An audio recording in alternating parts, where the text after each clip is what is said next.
It always seems when the world focuses on something really wrong, that something else pops up to misdirect people's attention. It's called diversion. Well, we may have a case of diversion right now, or we may have something that could turn into a disaster. Or worse, we don't know. That something is called Ebola. And what the world is not supposed to look at is what's been going on in Gaza. If you remember, Malaysian Airlines flight MH17 was blown out of the sky clearly now by the Kiev, Ukraine military. There's little doubt about it now. On the same day that the Israeli government, against the wishes of many Israelis, decided to annihilate the Gaza Strip and cleanse it once and for all. We do believe that that's the plan. Misdirection. MH17, tremendous amount of interest in that tragedy for obvious reasons. Ebola, huge interest for obvious reasons. We have 2 known Ebola cases here in Emory University's hospital in Atlanta. I guess the second one is en route now, the woman. These people, the doctor, 33-year-old Dr. Brantley, and the woman, I believe she's in her early 60s, were working in Africa as part of a philanthropical organization's charitable work. Let's just put it that way. We'll get into this more later. But they're both infected. They're both coming back here. Dr. Brantley is here. He was described in grave condition, and yet he was able to walk off the ambulance and walk right into the hospital without much difference between he and the other medical assistant that was with the doctor. Interesting observation. We also have many breaking news stories. They're all up at the top of rense.com in the center column. Please look. Avail yourself of what we know. Both patients are said to be doing better now, both American patients. Meantime, a woman got off a plane at Gatwick Airport in London and apparently quite literally fell over dead after vomiting and exercising a lot of very unfavorable conditions on the airplane during the flight. They say she's negative. Do we believe that? I don't know. I don't trust most anyone except Henry Nyman anymore as far as telling the truth about disease and viral infection and contagion. At any rate, this is a very big story, as you well know. There's a lot of panic. I just got a story from someone, Scott Teeters, in fact, a host on the network here. Thank you, Scott. That a company that owns an Ebola drug has seen its stock skyrocket. What a shock. All right? So when these things happen, if you're on your feet, you can make some money, too. We don't know where this is going. It's the tip of the iceberg. Annually, every year, several 100,000 people die from normal influenza. We've had about 800, give or take, die of Ebola in Africa so far. We don't know where it's going. So far, it's, a scratch on the iceberg. But it has the potential to do some really ugly things. All right, Henry, that's enough of an intro for you. You're a master of virology. Henry Nyman, if you don't know, is the founder of Recombinomics.com, given credit by most intelligent people in the scientific community in the world as being one of the world's premier, if not the premier, true and honest virologist, and we're very honored to have Henry with us quite often on the program. Okay, my friend, let's tell him what it's all about. Well, today definitely was the biggest news day, and there's quite a bit going on today, and there's actually quite a bit that we already know about the Ebola outbreak and where it began, how it evolved, where it stands today, and why it's causing as much concern as it is. And we actually already know quite a bit about the miracle treatment, actually, which is a cocktail of free mouse monoclonal antibodies directed against the envelope protein of the Ebola virus. Which is it's a variant from the Zaire Ebola, isn't it? There's a little difference in this particular Ebola strain. Yes and no. The basically the most deadly Ebola virus is from Zaire, and that particular clade has caused the most deadliest outbreaks, as well as the largest number of outbreaks, and that is essentially what is currently in Western Africa. But the virus changes a little bit each time. Mm-hmm. The Ebola is actually named for the Ebola River, which is in Zaire. At the time, I think it was the Belgian Congo. I don't know.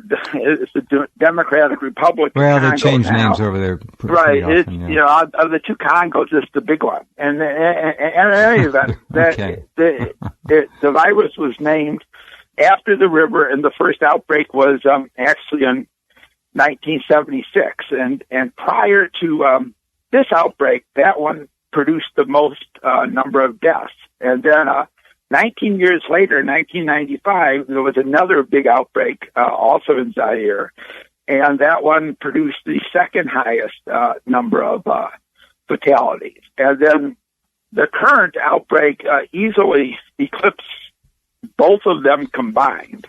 And it is, again, the Zaire clade, but it's slightly different. So you can basically distinguish this one from the other two, but they're still very close to each other and very different than some of the other outbreaks that happened in Sudan or Uganda. Those were very distinct, different clades. So the one that's been the deadliest and the one that produces the highest case fatality rate, and the one that's produced the most number of outbreaks are all the Zaire clade, and that's what's causing all the problems right now. All right. And part of the reason there's as much concern as there is because, like I said, the number of dead is I guess it's about 900 now, and those two big outbreaks that I told you about that had the record, together they did about 600, so it's already 1.5 times. You got a 75% mortality rate, about, too. Right? Yeah, but the number it bounces around. It's around 50 to 60% right now. Okay. The first one in 76 was actually 88%. And the second one, I think, was in the 70s or so. This one's more in the 50 to 60s. But that's a little bit off because there's still a lot of patients that are in the hospital. So the two numbers I mentioned before, that was on known outcomes. That was basically the patient either got discharged from the hospital or died. And a lot of the cases in the current outbreak are in the hospital, and so the case fatality rate you see that pops up is actually a little lower than it really is, because many of the people in the hospital are going to die. Well, they're not resolved, so they're still lingering. Right. And so the rate that you're seeing now, which is, I think the latest was 57% or something, that assumes that everybody in the hospital survives. And that's certainly not going to happen. So it's probably closer to 60 to 70%, and similar to the 1995 outbreak. And actually, these monoclonal antibodies were generated against the virus from the 1995 outbreak.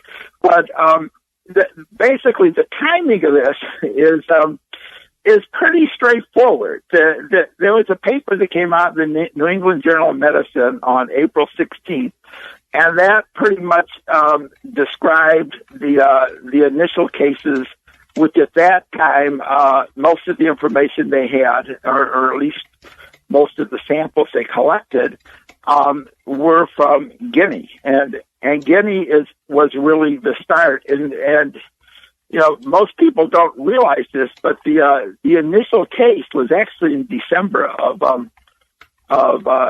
2013, and it was a 2-year-old child, and who got symptomatic on December 2nd and died on December 6th.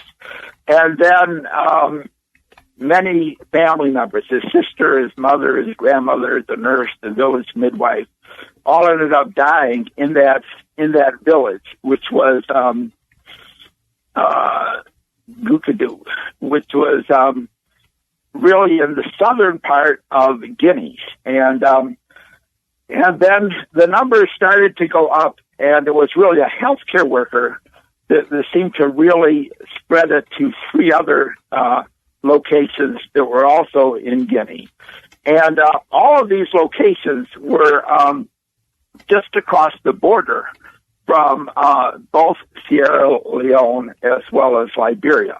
So this outbreak was a little bit unusual from the other ones, which only involved one country, in that the epicenter was really kind of at the juncture of 3 different countries. And so it offered the opportunity where you really could get people infected in 3 different countries, and then all 3 countries had their capitals on the western coast, quite a ways away from where these cases were. Right. So for those that wanted to go to the larger hospitals that were in the capital cities, and that presented the opportunity for it to go from a relatively rural, isolated area into large population centers in 3 different countries, kind of almost simultaneously.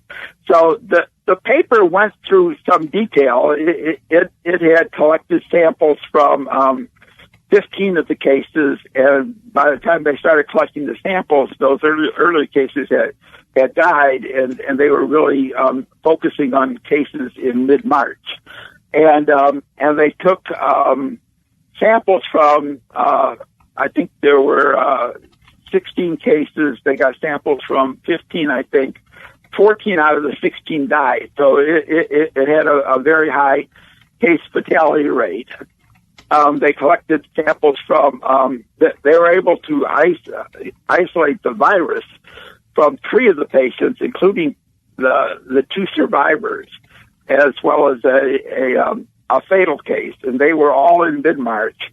And they were 2 distinct areas. They were, but in spite of that, they were all essentially the same. So they were all this same subclade, indicating there was a single introduction, and these would have all traced back to this 2-year-old child from December. So the numbers started low and slowly built up, and then a healthcare worker, infected patients where she was working, and then she went into another hospital, and then she had contact with another family.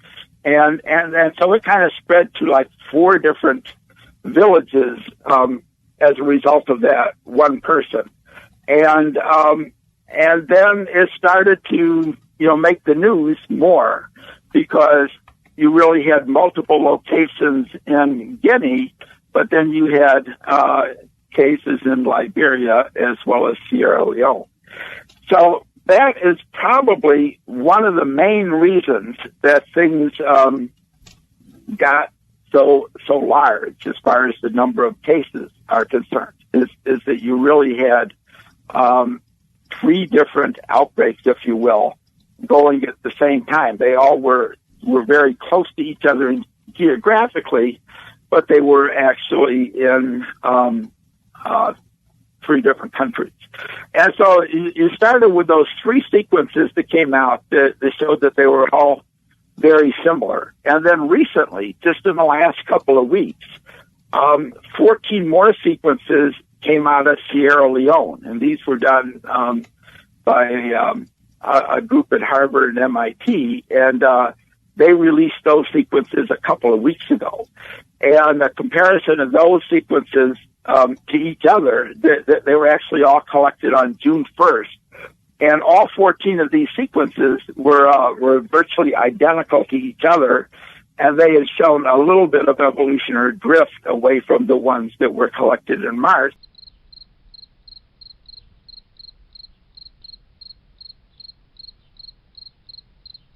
Hi everybody, today is August 29th, 2014. Ebola in mind. U.S. colleges screen some students. There's over 9,000 students coming to the United States from West Africa. Not all of them are going to be tested. Some colleges are taking precautions, but I don't think they're doing as much as they can. As far as I can find out so far with the calls I've made, South Dakota is one of the states that is not testing. Buffalo, New York. College students from West Africa may be subject to extra health checks when they arrive to study in the United States, as administrators try to insulate campuses from the worst Ebola outbreak. Recent studies just released by 50 scientists who did DNA sequencing of the Ebola virus shows it's rapidly mutating, so testing for Ebola might not work. There was a fellow I did a report on from the UK who recently returned from West Africa. He went to the doctor showing symptoms. The doctor said he had malaria, sent him home, and he died. He died of Ebola. He was living with his family. Current vaccines that they're working on might not work because it's mutating. With the virus continuing to kill in Guinea, Liberia, Sierra Leone, Nigeria, and the Republic of Congo, the expected arrival of thousands of students from those countries has U.S. authorities on alert, but caution against alarm. At the University of Buffalo, there is about 25 students from Nigeria that are enrolled for fall. While the Centers for Disease and Control Prevention have issued no specific recommendation for colleges, some state health departments, including South Carolina and North Dakota, have spelled out for administrators what symptoms to look for and how to react. They haven't done that here in South Dakota that I've been able to find out. I've made several phone calls and they just poo-poo at the idea that you should be on alert for Ebola.